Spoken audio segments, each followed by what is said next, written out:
Assalamualaikum warahmatullahi wabarakatuh. Asyhadu an la ilaha illallah wa asyhadu anna Muhammadan abduhu wa rasuluh.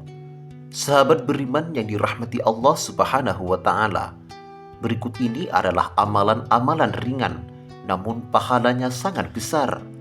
Yang pertama, berdoa sesudah wudu.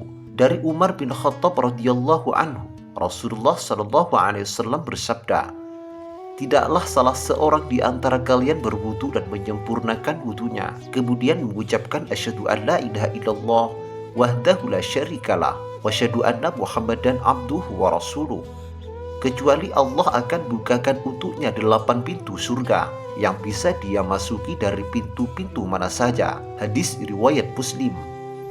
Yang kedua, menjawab azan dan membaca doa setelah azan. Dari Jabir bin Abdullah, Nabi Shallallahu Alaihi Wasallam bersabda, "Barang siapa yang mendengarkan azan kemudian dia membaca doa, Allahumma rabba hadhihi da'wati tammah wassalatil qa'imah ati sayyidana Muhammadanil wasilata wal fadilah wa ba'athhu maqaman mahmudan ladzi wa anta innaka la tukhliful mi'ad," maka dia berhak mendapat syafaatku pada hari kiamat. Hadis riwayat Bukhari. Yang ketiga, berzikir setelah subuh sampai matahari terbit. Dari Anas bin Malik, Nabi Shallallahu Alaihi Wasallam bersabda, "Barang siapa yang sholat subuh berjamaah, kemudian tetap duduk di masjid sampai terbit matahari, kemudian sholat 2 rakaat, sholat sunnah syuruk, maka dia mendapat pahala haji dan umroh sempurna. Hadis riwayat At-Tirmizi. Yang keempat, membaca doa ketika bangun tidur.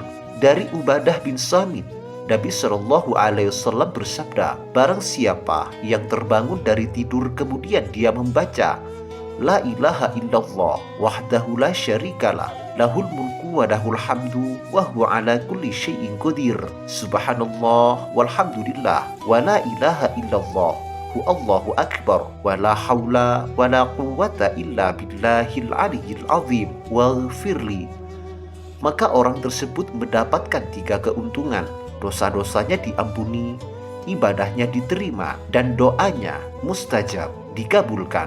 Hadis riwayat Bukhari dan Abu Dawud. Yang kelima, membaca doa ketika masuk pasar atau tempat keramaian. Dari Abdullah bin Amr bin Al-As, Nabi Shallallahu Alaihi Wasallam bersabda, "Barang siapa yang masuk pasar kemudian dia membaca La ilaha illallah wahdahu la syarikalah lahul mulku wa lahul hamdu yuhyi wa yumitu wa huwa hayyun la yamutu biyadihil khair wa huwa ala kulli syai'in qadir," sebanyak 3 kali, maka Allah catat untuknya 1 juta kebaikan, Allah hapuskan 1 juta kesalahan, dan Allah angkat untuknya 1 juta derajat. Hadis riwayat At-Tirmizi dan Al-Hakim. Yang keenam, membaca sholawat anzil. Dikutip dari kitab Nasahid Daniyah karya Al-Habib Abdullah bin Alawi Al-Haddad bahwa Nabi Shallallahu Alaihi Wasallam bersabda, "Barang siapa mengucapkan Allahumma sholli ala sayyidina Muhammad wa anzilhu al-maq'adal muqarrab indaka yaumal qiyamah," maka orang tersebut yang membacanya wajib mendapat syafaatku. Yang ketujuh, membaca sholawat jaza. Dari kitab Aqdu Jawahir Al-Bahiyah fi as-salati ala khair al-bariyah, diriwayatkan hadis dari Ibnu Abbas radhiyallahu taala anhu berkata bahwasanya Rasulullah shallallahu alaihi wasallam bersabda, "Barang siapa yang membaca jazallahu anna sayyidana Muhammadan sallallahu alaihi wasallam ma huwa ahlu, maka sesungguhnya dia telah membuat capek 70 malaikat selama 1000 hari. Yang kedelapan, membaca kalimat tahlil La ilaha illallah Muhammadar Rasulullah fi kulli lamhatin wa nafasin adadama wasi'ahu ilmullah, maka itu sebanding dengan membaca 72.000 tahlil. Jika zikir ini dibaca 4 kali setiap setelah sholat 5 waktu, dan apabila dibaca lalu pahalanya dihadiahkan untuk si mayit, maka telah cukup menjadi tebusan dari api neraka. Yang kesembilan, membaca istighfar untuk mukminin mukminat. Di dalam kitab Al-Minah Husainiyah disebutkan bahwa Nabi berkata kepada Sayyidina Ali, "Wahai Ali, barang siapa yang mengucapkan Astaghfirullahalazim li wali walidayya wali jami'il muslimina wal muslimat wal mu'minina wal mu'minat al ahya'i minhum wal amwat sehari semalam 25 kali, dalam riwayat lain 27 kali, maka Allah mencatat orang tersebut termasuk golongan walinya."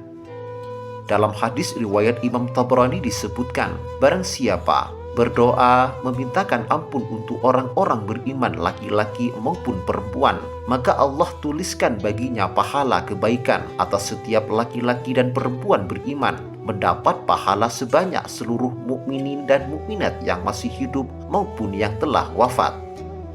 Yang terakhir, membaca istighfar ketika berbuka. Dalam kitab Kanzun Najah Wassurur dari Anas bin Malik radhiyallahu an, beliau dapat dari Rasulullah Shallallahu Alaihi Wasallam bersabda, tidaklah seorang muslim yang sedang berpuasa kemudian ketika ia berbuka dia membaca, ya azim anta ilahi la ilaha ghairu ighfirli zanbal azim fa innahu la yaghfiru zanbal azim illal azim, kecuali ia telah keluar dari semua dosanya seperti baru dilahirkan ibunya.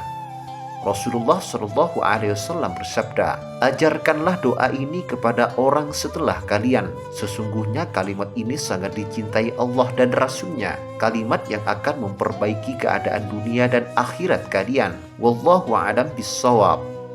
Demikian kajian kali ini.